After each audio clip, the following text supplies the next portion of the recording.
بسم اللہ الرحمن الرحیم۔ میرزاب چینل کے معزز سامعین السلام علیکم۔ دوستو، اس کا نام شارلے تھا۔ وہ ایک امریکن نائٹ کلب میں ڈانس کرتی تھی۔ منشیات کے بہت زیادہ استعمال کی وجہ سے اس کا دماغ مفلوج ہو چکا تھا۔ جب وہ کلب انتظامیہ کے کسی کام کی نہیں رہی تھی تو اس کو ایک پرائیویٹ ادارے کے سپرد کر دیا گیا۔ نائٹ کلب میں اس کے جسم کو اس قدر نوچا کھسوٹا گیا تھا اور اس کا اس قدر جنسی استحصال کیا گیا تھا کہ وہ عقل و شعور سے بیگانہ ہو گئی تھی۔ وہ دماغ کے ایک مخصوص مرض کا شکار ہو گئی تھی جس میں انسان محض تھوڑی دیر کے لیے ہوش میں رہ سکتا ہے اور پھر دوبارہ اپنی پرانی حالت میں واپس چلا جاتا ہے۔ فلاحی ادارے نے اس کا بہترین علاج کروایا تھا مگر اس کی حالت سنبھل نہیں پائی تھی۔ چند دن پہلے وہاں بطور ایڈمن ایک نیا لڑکا آیا تھا۔ جب اس نے شارلے کی یہ حالت دیکھی تو اس نے شارلے سے پوچھا تھا کہ تم اس حال میں کیسے پہنچ گئی؟ شارلے کچھ بہتر حالت میں تھی تو اس نے رو کر اپنی رودات سناتے ہوئے کہا، میرے والد صاحب محکمہ جنگلات میں آفیسر تھے۔ ایک دفعہ ہمارا پروگرام بنا کہ چھٹیاں گزارنے کے لیے شکاگو سے ہیوسٹن جایا جائے۔ کیونکہ سب کا متفقہ فیصلہ تھا لہٰذا ٹکٹ بک کروا لی گئی اور ہیوسٹن میں رہنے کے لیے ہوٹل کا بندوبست بھی کر لیا گیا۔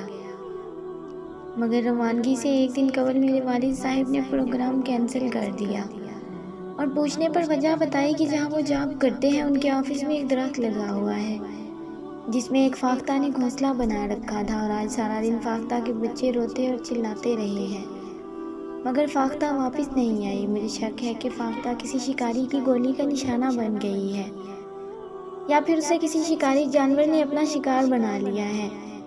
اس لیے میں شام کو دوبارہ آفس جاؤں گا۔ اگر فاختہ نہیں ہوئی تو اس کے بچوں کے لیے خوراک کا انتظام کروں گا اور پھر یہ میری روز کی ذمہ داری ہوگی یہاں تک کہ وہ بچے بڑے ہو کر خود اپنی خوراک کا بندوبست کرنے کے قابل نہ ہو جائیں۔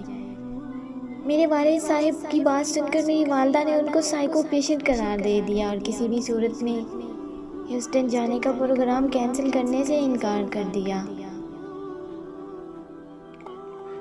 جب جھگڑا شدت اختیار کر گیا تو میرے والد صاحب وہیں رک گئے اور میری والدہ مجھے لے کر چھٹیاں منانے چلی گئیں۔ ہم تقریباً 2 مہینے ہیوسٹن میں چھٹیاں گزار کر واپس آئے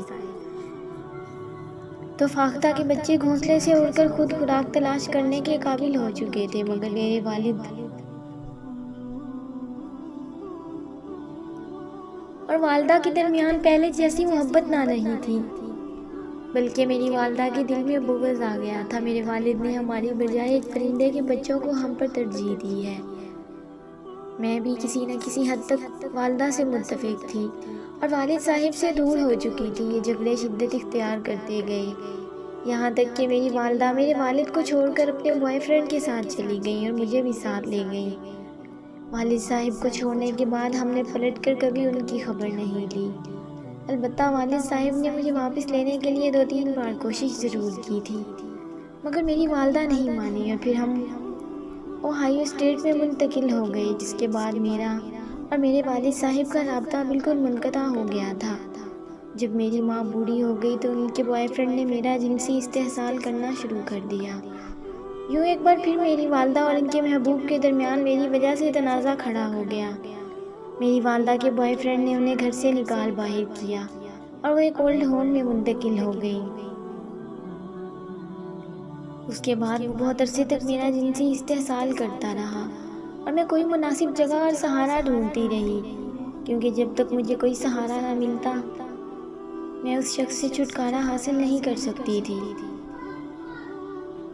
اس کے سوا کہیں اور نہیں جا سکتی تھی۔ پھر مجھے ایک نائٹ کلب میں جاب ملی تو میں نے والدہ کے بوائے فرینڈ کو چھوڑا اور یہاں ملازمت کرنے لگی اور یہیں رہائش پذیر ہو گئی۔ یہاں بھی میرے جسم کا جنسی استحصال مسلسل ہوتا رہا۔ مجھے شراب اور نشہ مختلف قسم کی منشیات زبردستی پلائی جاتی یہاں تک کہ میں مکمل طور پر ناکارہ ہو کر رہ گئی تو مجھے اس ادارے کے سپرد کر دیا گیا اور آج میں جس حالت میں ہوں آپ کے سامنے ہوں۔ شارلے کی بات سن کر نئے آنے والے ایڈمن نے اسے سینے سے لگا کر تسلی دی اور بتایا کہ جس شخص کو تم لوگوں نے محض اس کی رحم دلی کی وجہ سے چھوڑ دیا تھا